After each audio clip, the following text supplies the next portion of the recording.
Bonjour et bienvenue à cette nouvelle vidéo sur l'initiation à la microéconomie.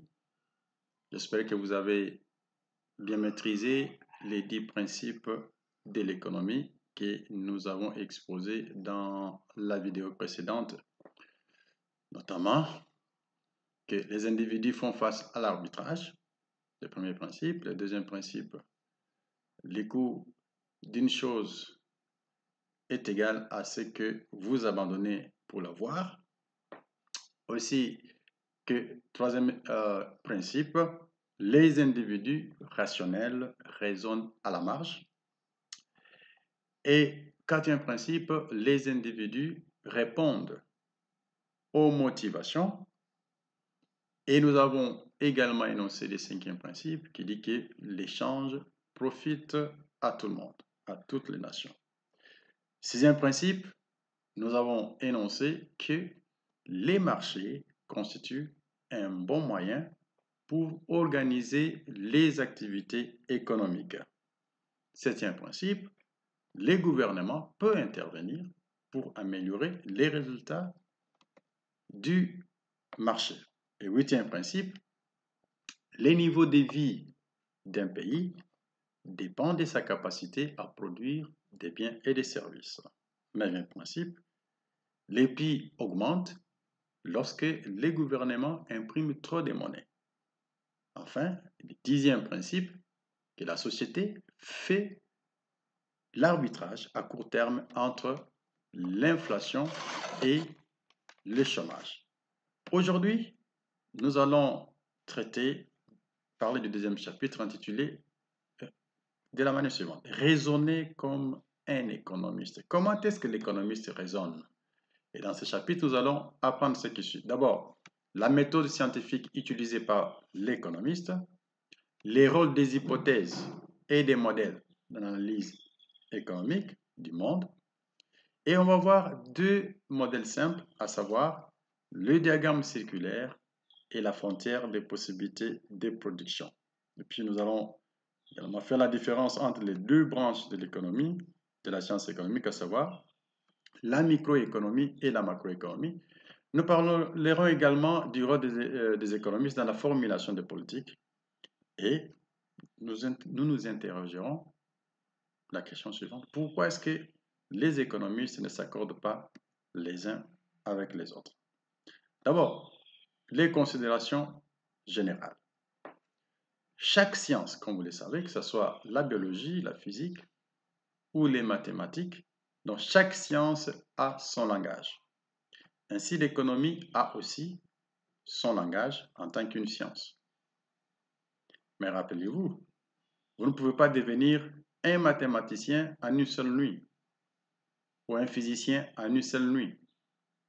Il en est de même, vous ne pouvez pas devenir un économiste en une seule nuit, en une seule journée. Donc cela nécessite l'apprentissage du langage économique. Et cet apprentissage prend certainement du temps. Ainsi, vous apprendrez des termes tels que l'offre, la demande, l'élasticité, l'avantage comparatif, l'inflation, les surplus du consommateur, les surplus du producteur, la perte d'efficience et ainsi de suite, qui sont en fait dans les dictionnaires de l'économiste. Donc, c'est le langage économique. Donc, l'objectif de ces chapitres, c'est de vous donner en fait une idée générale de la manière dont l'économiste aborde les mondes dans lesquels nous vivons. Ainsi, on va parler de l'économiste comme un scientifique. Alors, les économistes essayent d'approcher les mondes ou à étudier les mondes, expliquer les mondes avec objectivité. Ainsi, ils procèdent pratiquement de la même manière que les physiciens dans l'étude de la matière ou les biologistes dans l'étude de la vie. Ainsi, ils conçoivent des théories, ils collectent et analysent les données pour infirmer ou confirmer leurs théories. Ainsi, l'origine de toute science, c'est la méthode scientifique que nous définissons comme étant un développement sans passion et les tests des théories sur le fonctionnement du monde. En effet, comme vous le savez, ou comme vous l'avez entendu parler d'une façon ou d'une autre, les faits observés journalièrement peuvent nous conduire à développer une théorie, une explication. Ça peut nous pousser à expliquer le monde. Ainsi, Albert Einstein l'a si bien dit que toute la science n'est rien d'autre qu'un affinage de la pensée de chaque jour. Donc, la science économique a son essence aussi dans l'observation du monde. Alors, cependant, il n'est pas évident que tout le monde et toutes les personnes, ou plusieurs personnes, regardent le monde avec les yeux du scientifique. Parlons de la méthodologie scientifique. Donc, la méthodologie scientifique ou la méthode scientifique consiste à observer, à construire des théories et à observer encore davantage.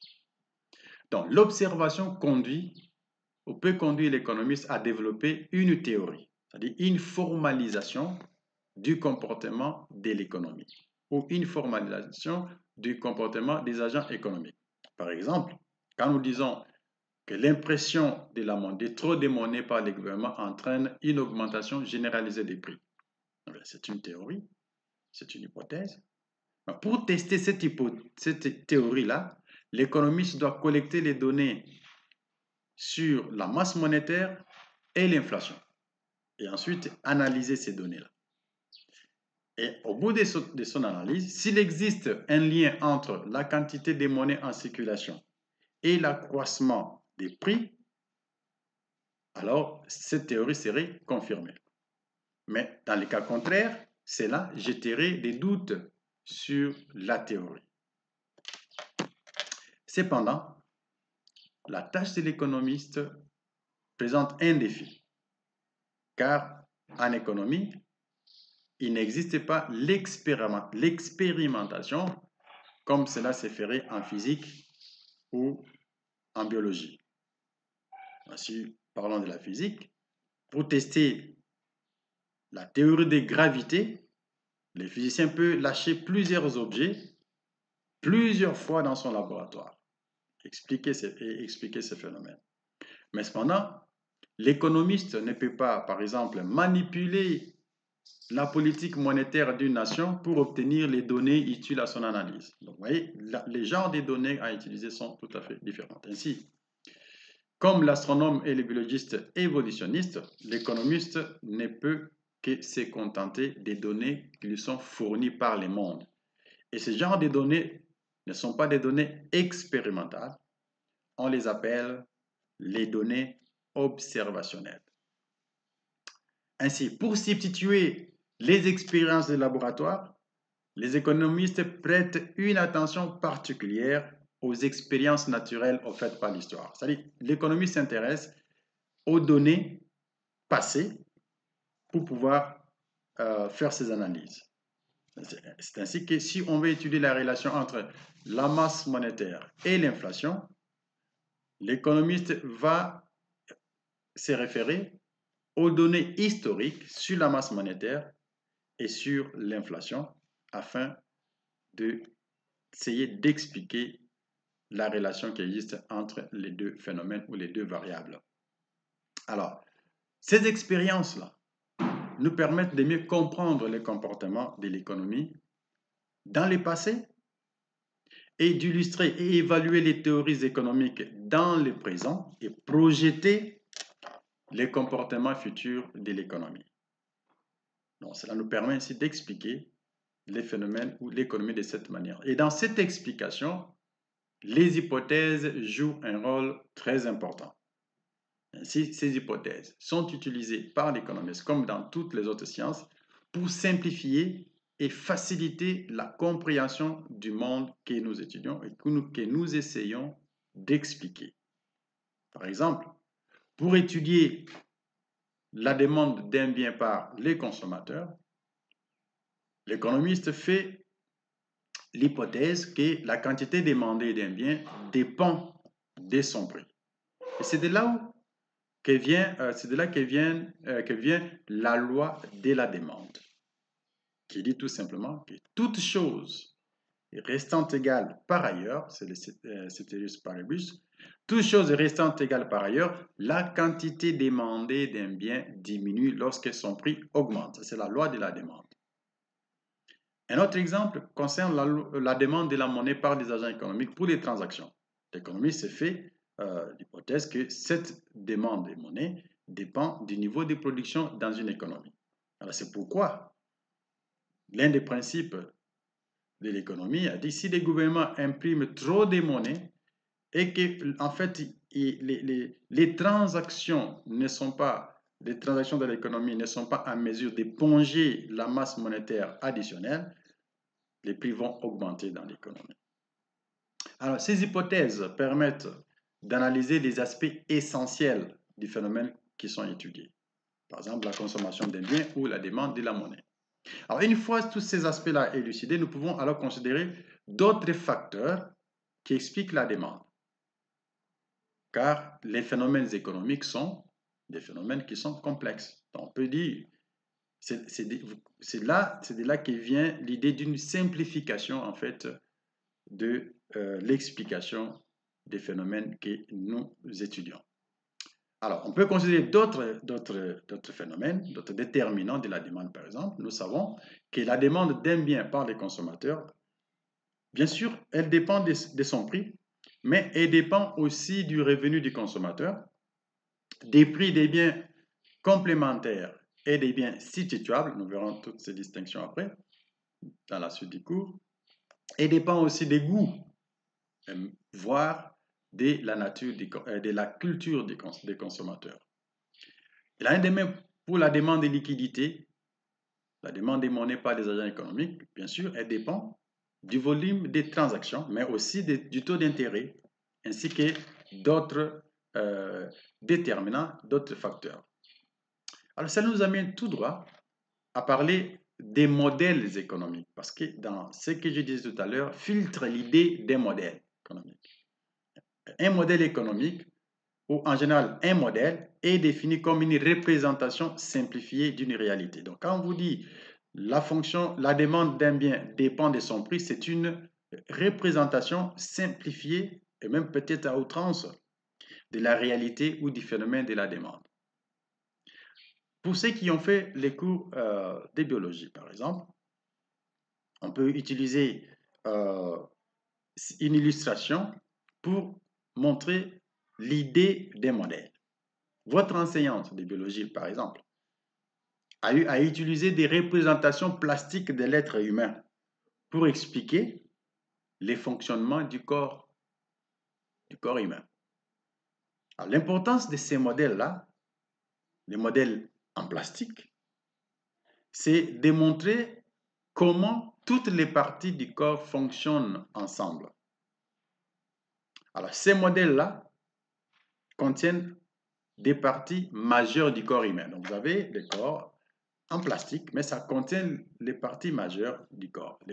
Ça peut avoir les cœurs, les poumons, les reins, mais en fait, ce ne sont pas des êtres humains. C'est très important de noter ça. Ainsi, l'économie s'utilise aussi des représentations simplifiées des phénomènes qu'il étudie. Il étudie en fait les modèles pour comprendre les fonctionnements du monde. Certainement, ces modèles ne sont pas en plastique, mais ils sont composés de diagrammes et d'équations. C'est ça la différence. Et un modèle économique peut ainsi être défini comme une représentation graphique ou mathématique simplifiée d'un phénomène économique qui, du reste, est complexe. Alors, comme les modèles de l'enseignante de biologie, les modèles économiques omettent aussi beaucoup de détails et ils nous permettent de voir les aspects qui sont vraiment importants et de les considérer. Donc, ils nous permettent de considérer les aspects qui sont très importants. Autrement dit, comme les modèles de notre enseignante de biologie n'incluent pas, par exemple, les nerfs, les muscles, leçon, les modèles économiques n'incluent pas toutes les caractéristiques de l'économie. Mais bien au contraire, ces modèles permettent de capturer les caractéristiques les plus importantes de l'économie, surtout les caractéristiques que nous voulons mettre en exergue. Nous allons considérer en fait deux modèles économiques dans la suite. C'est premièrement les modèles économiques qu'on appelle le diagramme circulaire et les modèles que nous appelons la frontière des possibilités de production. Alors, les diagrammes circulaires, c'est quoi? C'est un modèle visuel. Vous savez déjà qu'un modèle, c'est une représentation simplifiée. C'est une simplification simplifiée qui est visuelle de l'économie. Et elle indique comment est-ce qu'un franc congolais circule à travers les marchés parmi les ménages et les entreprises. Représentation graphique. C'est en fait une représentation schématique de l'organisation de l'économie. Et il postule qu'il y a deux types d'agents ou deux types de décideurs, à savoir les ménages et les firmes. Et ces deux types de décideurs interviennent et interagissent sur les marchés. C'est deux marchés. Le premier marché, c'est le marché des biens et des services. Et le deuxième marché, c'est les marchés des facteurs de production. Voici la représentation graphique d'une telle économie assez simplifiée. Alors, vous verrez, les flèches en rouge représentent la circulation des biens et services, mais les flèches en noir représentent la circulation du franc congolais. Et nous avons deux marchés. Le marché des biens et services, où les firmes vendent les biens et les ménages achètent. Et vous avez le marché des facteurs, où les ménages vendent, excusez la petite faute qui est là, et les firmes achètent. Et vous avez deux agents économiques, deux types d'agents. Vous avez d'abord les ménages. Les ménages achètent les biens et services, et puis ils vendent les facteurs de production dont ils sont propriétaires. Et les firmes, les entreprises, produisent les biens et services qui sont bien sûr achetés, qui sont vendus aux ménages, et engagent et utilisent les facteurs de production qu'ils obtiennent à partir du marché des biens, plutôt des facteurs de production. Alors, c'est un moyen simple d'organiser toutes les transactions qui interviennent dans une économie. Alors, la boucle extérieure, donc les flèches en rouge ici, représentent la circulation, la boucle noire ici, les flèches noires, ça représente la circulation de la monnaie. Et les agents dépensent la monnaie pour acheter les biens et services auprès des firmes. Donc les ménages achètent auprès des firmes. Et les firmes utilisent les recettes de ces ventes pour payer les facteurs de production, sur les marchés des facteurs de production. Et le reste est utilisé pour épargner ou pour rémunérer sous forme de profit les propriétaires de ces firmes. Et les dépenses sur les biens et services circulent des ménages vers les entreprises. Alors, remarquez ceci, qu'il est important de noter que le diagramme circulaire ainsi présenté ne contient pas tous les détails utiles. Parce qu'un diagramme complet inclurait par exemple les secteurs publics et les secteurs du commerce international. Cependant, les diagrammes que nous avons présentés incluent les détails qui sont essentiels pour la compréhension du fonctionnement de l'économie. Alors, d'autres aspects ne sont pas très cruciaux pour en fait comprendre ces fonctionnements-là. Alors, dans ces diagrammes, il n'y a pas les secteurs du commerce extérieur, il n'y a pas les secteurs extérieurs, et par conséquent, on va dire que ces diagrammes, ces modèles-là décrivent une économie fermée. Le deuxième modèle, c'est la frontière des possibilités de production. Contrairement au diagramme circulaire, ces modèles, comme tous les autres, ou la plupart des modèles économiques, utilisent les outils mathématiques. Ici, nous avons un graphique. Et les graphiques, ici, représentent en fait les combinaisons d'output. Quand nous disons output en économie, il s'agit du volume de production, la quantité produite dans une économie, la quantité des biens et services produits dans une économie. Alors, cette frontière de possibilités de production montre en fait les combinaisons d'output que l'économie peut possiblement produire étant donné les facteurs et la technologie de production qui sont disponibles. Alors, regardons un peu tout près ce graphique. Alors, vous avez ici deux biens qui peuvent être produits. Vous avez les riz et le maïs. Et comme vous verrez, ici est représentée l'idée de l'arbitrage. Alors, les différentes quantités des maïs et des riz qui sont produites sont représentées sur les axes. Ainsi, si toutes les ressources de l'économie sont consacrées à la production du maïs seulement, l'économie produira 3000 tonnes de maïs. C'est-à-dire ici, la production du riz sera nulle. Mais si la production du maïs est nulle, l'économie produira 1000 tonnes de maïs. Donc, les points extrêmes de la frontière des possibilités de production représentent en fait ces cas extrêmes. Le point A, par exemple, se trouve sur la courbe, en fait, la fonction, sur la frontière elle-même. Ça représente les cas où l'économie utilise, par exemple, la moitié de ses ressources. À ce point, l'économie produit 700 tonnes de riz et 2000 tonnes de maïs. Par ailleurs, si vous regardez dans ces graphiques, il y a deux types de points ici, des combinaisons. Il y a les combinaisons A, B, C et la combinaison D qui est au-delà de la frontière. Donc, ça veut tout simplement que l'économie ici n'a pas des ressources suffisantes pour produire cette combinaison de biens. Donc, la quantité de maïs et la quantité de riz qui correspond à la combinaison D ne peut pas être produite par cette économie parce que ces ressources ne lui permettent pas de les faire. Alors, il faut garder à l'esprit que l'économie peut produire, comme j'étais en train de le dire, l'économie peut produire à n'importe quel point, ok? A, B, C, D, mais D n'est pas accessible. Le point B est accessible. Le point A et C sont également accessibles. Mais nous savons qu'une économie doit produire de manière efficiente.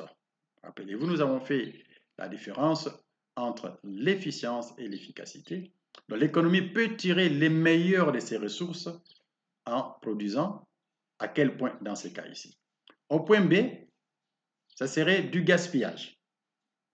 Là, l'économie gaspillerait ses ressources en produisant au point B. Mais au point A et au point C, aucune ressource n'est gaspillée. OK? Alors, c'est de là que vient une idée assez importante pour voir que, premièrement, il y a l'arbitrage entre la production du maïs et la production du riz. Par exemple, si l'économie veut augmenter la production du maïs, et que cette économie se trouve initialement au point A, et l'économie veut produire au point C, donc il faudra augmenter la production du maïs de 200 tonnes, donc passer de 2000 tonnes à 2200 tonnes. Qu'est-ce qui arriverait? Selon ce modèle, il faut que l'économie réduise la production du riz. Ça va réduire la production du riz de 100 tonnes pour pouvoir gagner 200 tonnes de maïs. Voilà déjà l'idée, le premier principe de l'économie, l'arbitrage, et aussi le deuxième principe qui dit que le coût d'opportunité d'une chose, c'est ce que vous abandonnez pour produire, pour l'obtenir plutôt. Dans ce cas, le coût d'opportunité de 200 tonnes de maïs est égal à 100 tonnes de riz. Vous voyez, c'est tout à fait clair de comprendre l'application du deuxième principe, mais également du premier principe qui fait l'arbitrage. Donc, on se dit combien produire en termes de maïs, et combien produire en termes de riz. Ce sont des choix alternatifs qui se présentent devant l'économie. Alors, cette courbe, cette frontière des possibilités de production peut se déplacer, c'est-à-dire les opportunités de production peuvent augmenter ou diminuer dans une économie. Alors, ces changements l'économie peut faire un arbitrage différent. Et ces changements dans l'arbitrage est représenté par le déplacement de la frontière des possibilités de production. Par exemple, s'il y a une avancée technologique qui permettrait de produire plus de maïs, nous pouvons illustrer cela par les déplacements de la frontière des possibilités de production vers le haut. Okay? Parce que c'est là l'avancée ou l'amélioration technologique est en faveur du maïs, les points extrêmes concernant la quantité du riz ne changent pas. Au contraire, c'est les points extrêmes pour les maïs qui changent. C'est-à-dire, maintenant, la technologie permettrait de produire au-delà des limites antérieures de la production des maïs. Ainsi, l'économie peut passer du point A au point E. Et remarquez dans ce cas, bien qu'il y ait augmentation de la quantité de maïs qui peut être produite, il y a aussi l'augmentation de la quantité de riz. Bon, rappelez-vous, nous avions parlé des externalités. Là, nous avons une externalité positive. Il y a l'augmentation, une amélioration technologique dans les secteurs de la production de maïs, mais cela a aussi des effets positifs sur la production du riz.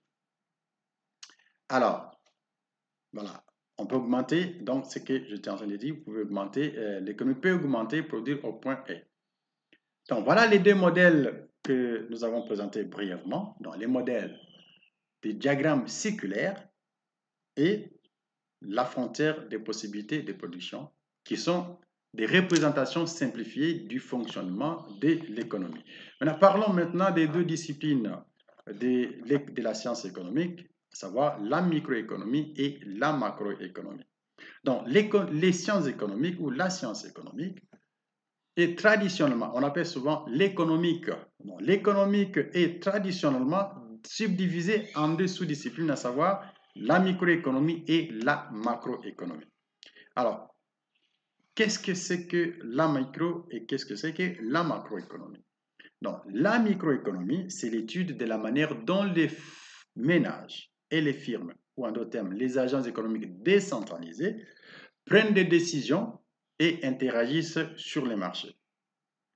Mais la microéconomie, c'est l'étude des phénomènes relatifs à l'ensemble de l'économie, y compris l'inflation, le chômage, la croissance économique.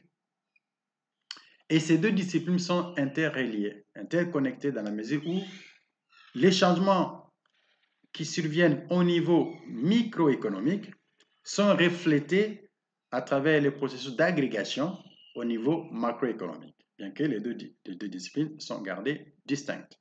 Mais de nos jours, nous avons les développements macroéconomiques qui ont un fondement microéconomique. Alors, il est ainsi impossible de comprendre les développements macroéconomiques sans y associer les décisions microéconomiques. Alors, parlons maintenant de l'économiste comme un conseiller.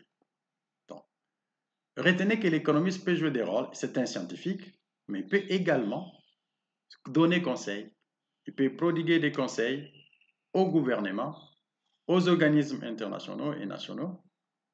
Alors, l'économiste est souvent appelé à expliquer les causes de certains événements ou les conséquences de certains événements.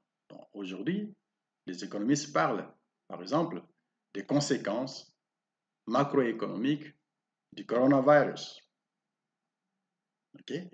On parle qu'est-ce qui arriverait après ou comment est-ce que cette pandémie du coronavirus affecte les économies présentement et dans l'avenir.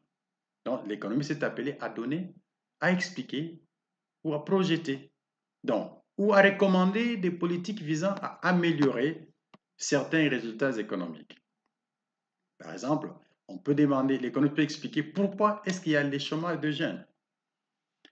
Ou il peut aussi proposer ce que doit faire le gouvernement pour améliorer l'emploi des jeunes ou créer l'emploi des jeunes.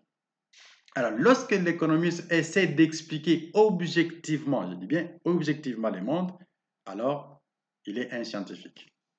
Mais lorsqu'il essaie d'aider à l'amélioration de la situation ou à conseiller, à donner des conseils pour l'élaboration des politiques, à ce moment-là, c'est un conseiller de politique.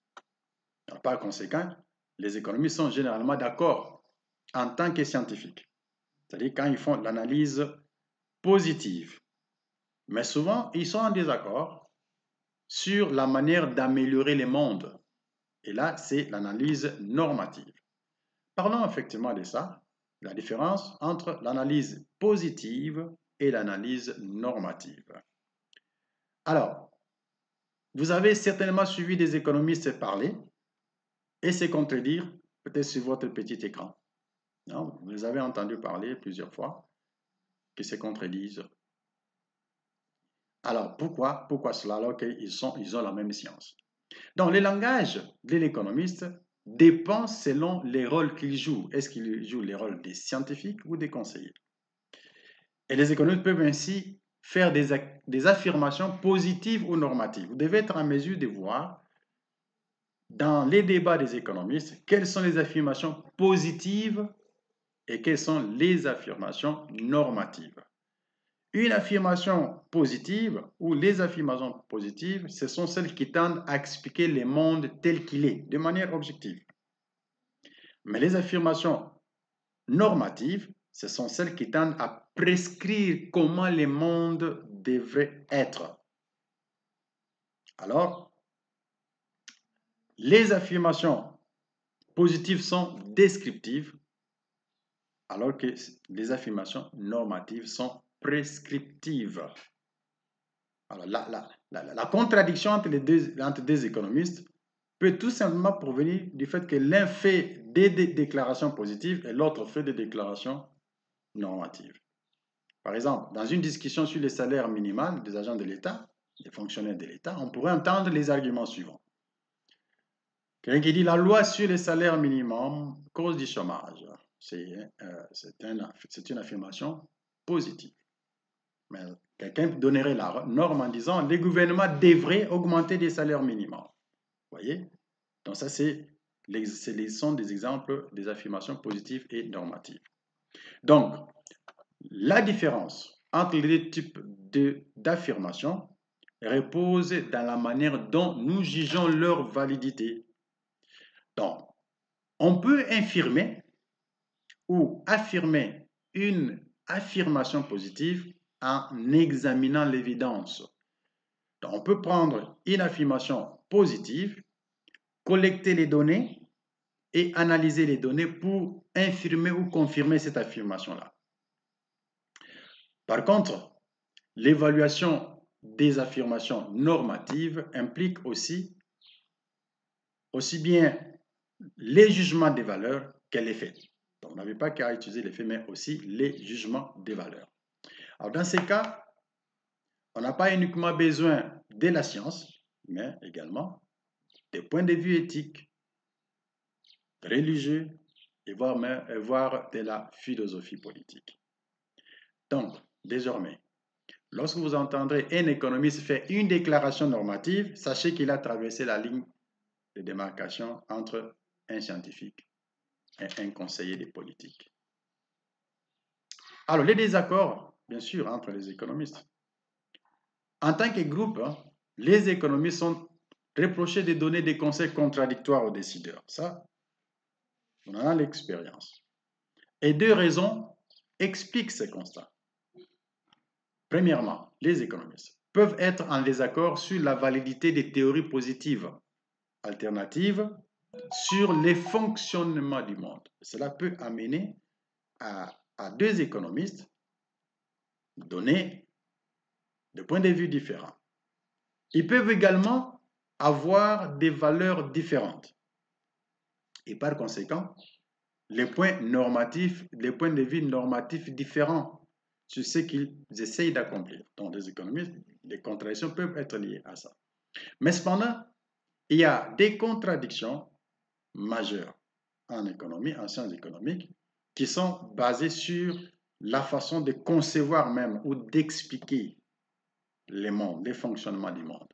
Donc, vous entendrez peut-être lorsque nous verrons les cours d'initiation à la macroéconomie et les cours de macroéconomie, je vous parlerai de ces différences théoriques, par exemple, entre les économistes dits classiques et les économistes appelés keynésiens.